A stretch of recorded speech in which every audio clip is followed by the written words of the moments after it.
ကဲခုတ်ကတော့ transmission နော် PO219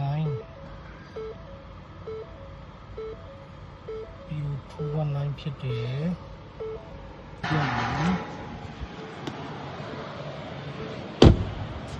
ဟာ driver side မှာနော်ဒီကားရင်းဖြုတ်ထားတယ်ရှုပ်ကနော်စင်နာလိုင်းမှာလည်းဖြုတ်ထားပြီးတယ်နော်ကဲကြည်မီမြင်ရောက်လို့တစ်တော့အဲဒီ sensor ကဒီမလေးဆိုရင်တူရလာမျိုးကြီးအော်ဒီပြောက်နော်အော်ဒီကောင်လေးနဲ့ခုတ်ကတော့အဲ့ဒီခုတ်နော်ကဲအဲ့ဒါကို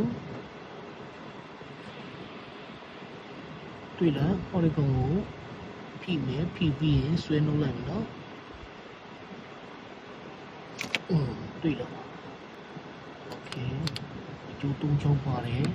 ပြီးရင်အပေါ်ကဒီကောင်ပါနံပါတ်တွေ့ရလားနံပါတ်8 8mm ဘူးနော်အဲ့ကောင်ကိုဖြုတ်မယ်โอเค8mm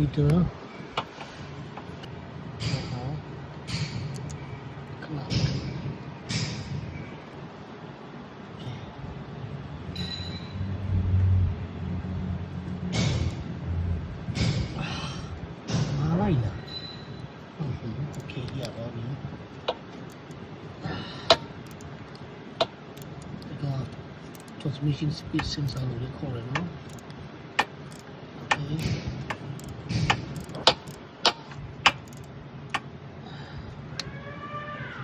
Then let's see.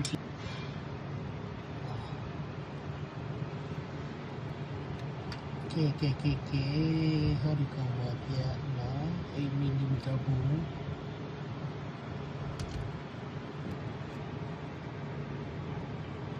Lâu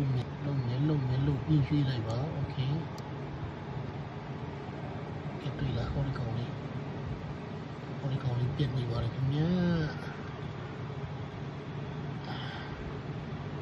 ကဲမျိုးလေးကြည့်ပြီးတဲ့လူတွေ like share subscribe လေးလုပ်ပြီးဖို့မမေ့ပါနဲ့နော်